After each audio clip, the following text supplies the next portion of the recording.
What's going on, football fans? Today we have a compilation video for you guys reviewing 3 NES stinkers.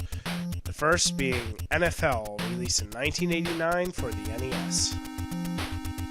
Now, this isn't the first game ever licensed by the NFL. That was actually on the Intellivision. But this is the first one on the NES. And, well, it's the 80s, it's licensed, it's the NES. Who else but LJN would have produced this? And they have such a good track record. I can't wait to see what they did with this.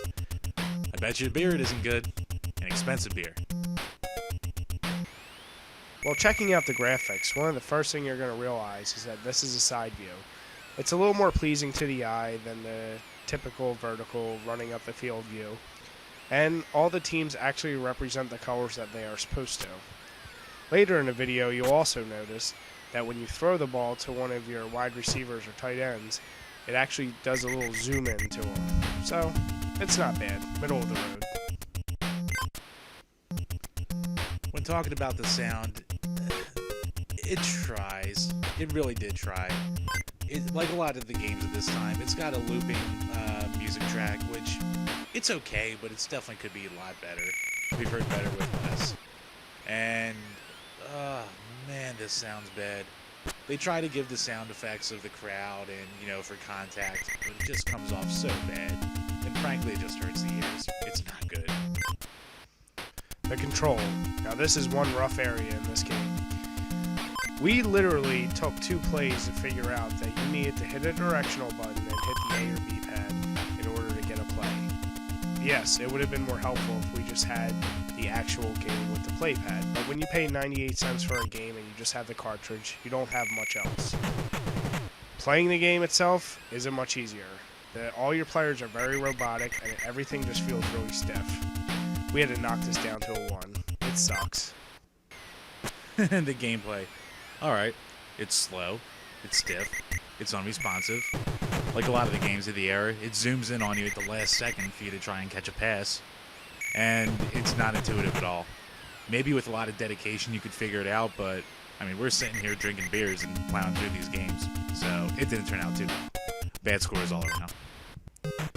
Like most early NES games, this is going to receive a lot of points for originality. But it really does deserve it. Not only do you have all the teams from the NFL at the time, but you also have a fairly in-depth stats of all your players, and you can actually adjust and upgrade all these. That's pretty original for the time, and most football games, even following this, wouldn't even allow for that. Not bad. Gonna give credit where it's due. There is a lot to do in this game. First, you have a bunch of different play modes. You also get damn near every team in the NFL at the time. You get to choose for each one of them, and they all have different stats and different abilities. So one team may fit your playstyle better than another. There's a lot to do, and it takes a while to master, so repeat playthroughs are a must. It's pretty high scores. Overall, we are willing to recognize that this game has a lot of originality and a whole bunch of replayability. But still, for our first impressions and just trying to play to have fun, it didn't offer us too much. The control and the gameplay was just way too stiff, and really just wasn't fun at all. There's not much else to really be said.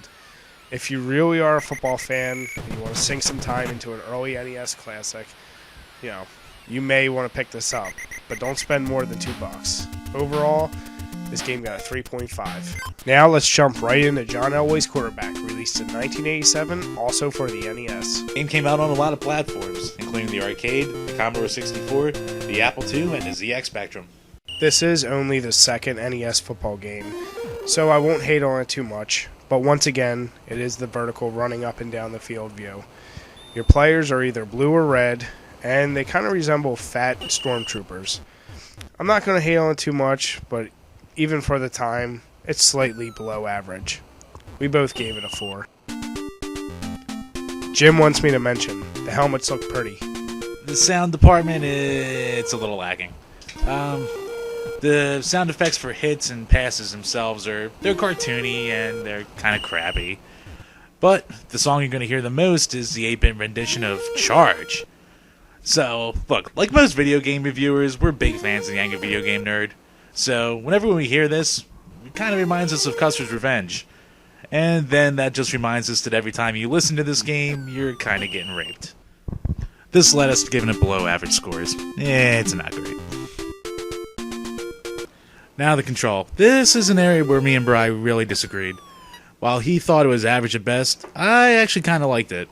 Now the passing game is definitely not intuitive and it takes a while to get used to, but it's really satisfying when you get it.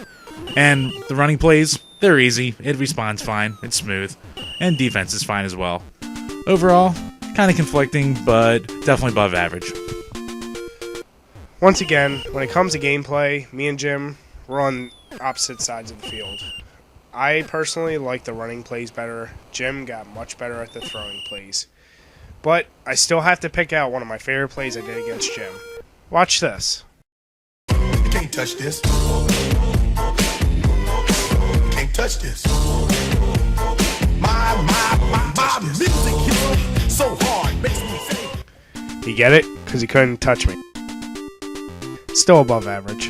When it comes to originality, this game has a lot going for it. For one, this is such a huge improvement over 10-yard fight, it's insane. Now, the biggest improvement is definitely in the passing game. This is the first time that you actually get to choose to where you're going to throw just by using a directional pad, and by holding in the button, you control how hard your pass is going to be. You also get to pick different plays. This is a first. But there is a downside. Unfortunately, you can see what your opponent's picking when you're playing two-player mode. This was fixed in later games. Overall, very high. Like most football games, John Elway's quarterback is going to get a high score when it comes to replayability. Playing against your friends, you're sure to have a different game every time. But, on top of that, you get to choose different teams. Now, me and Jim weren't sure if these teams all had different stats or not, but still, you could just pick a team and pretend they had a different stat. Also, with these different plays that you can pick from, you're sure to have completely different outcomes every time you play. Overall, we both gave it an 8. Overall, this is a game that in many ways was ahead of its time. It introduced a lot of gameplay mechanics that wouldn't have come in, hell, even to the 32-bit era. Now, it's not a perfect game at all. It's got a lot of flaws, and it really is tough to listen to. But, in a weird way, it's fun. So, we gave it a 5.5 overall. Slightly above average, but ahead of its time. The final game in this compilation is NES Play Action Football, released in 1990 for the NES. Published by Toes. Hey! This is... What? Show some respect for fucking Louis Armstrong up there. Cross your heart.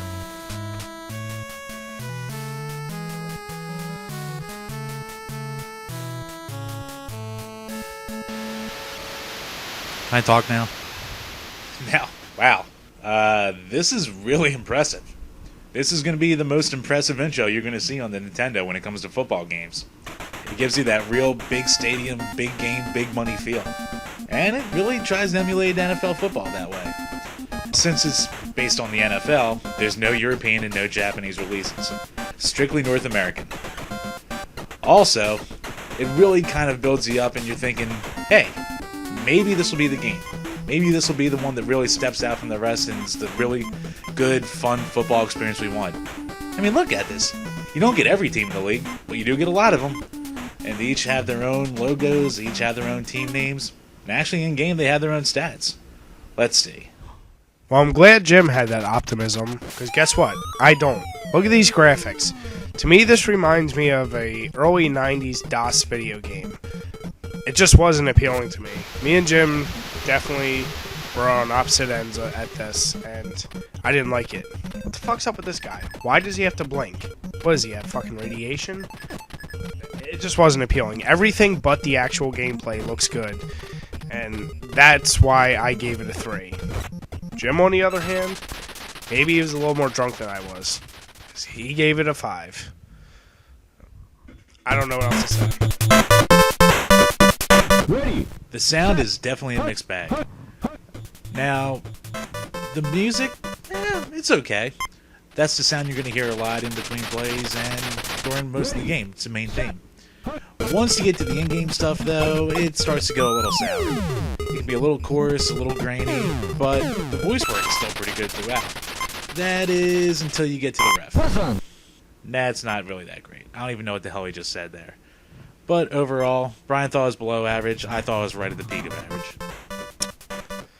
Control. What a bag of shit this was. Once again, just like NFL, this game tried to have the picture-in-picture zoom in when you threw the ball. And guess what? It didn't work out. Not only does the throwing suck, but just moving. When you want to go up the field north, you're actually going northeast. So when you hit up on the direction pad, it just fucks with your mind. We both gave it a 1. It sucks. Oh, the gameplay. You know, you really try to differentiate the control from the gameplay, but the control just takes so much out of it. I mean, it plays like a football game. You have running plays, you have pass plays, you can pick your plays. But it's just all executed so badly. They give you the option of showing you the combination to put in so you can pick your plays, which hides it from your opponent. But, I mean, the isometric view just kills it for you. You can't control anything. This was maybe the only pass we completed the whole day while playing, so it's bad. 1s. Listen, when it comes to originality, I didn't give this game any points. This game did decide to offer one goddamn new mechanic, which was, oh, let's have your QB get hurt. I get it if you're really trying to simulate the NFL and you want to make it more realistic, but it's a goddamn NES game. Leave it out. Put your efforts into something else. They did allow for play action calls, but still, it didn't save it in my eyes. I gave it a 4. Jim, some reason, gave it a 6. Like most sports games, it's got to have replayability. Now, this game only gives you 8 different teams. That's really not that good considering everything else we've seen. But where it makes up for it is all these different game modes. Now, this is probably the first time yet that we've seen 2-player co-op. Not only that, but 4-player, 2-on-2 action. You just need the addition of a multi-tap. That's pretty impressive for the time, and it really adds to the longevity of this game with all its flaws. We gave it 9s. Once again, we have a football game that's played by terrible control and terrible gameplay. Even if you're the most avid football fan and you need to try every football video game, don't waste your money on this. Either download a ROM for an emulator or borrow it from a friend. Yeah, there are some cool cutscenes and the sounds are pretty decent, but realistically, there's nothing here that would really make me say you should go out and buy this. Overall, we both gave it a 2 for a final score of 2. Thanks for watching, and check in next week. While playing this game, we enjoyed some Stella Artois.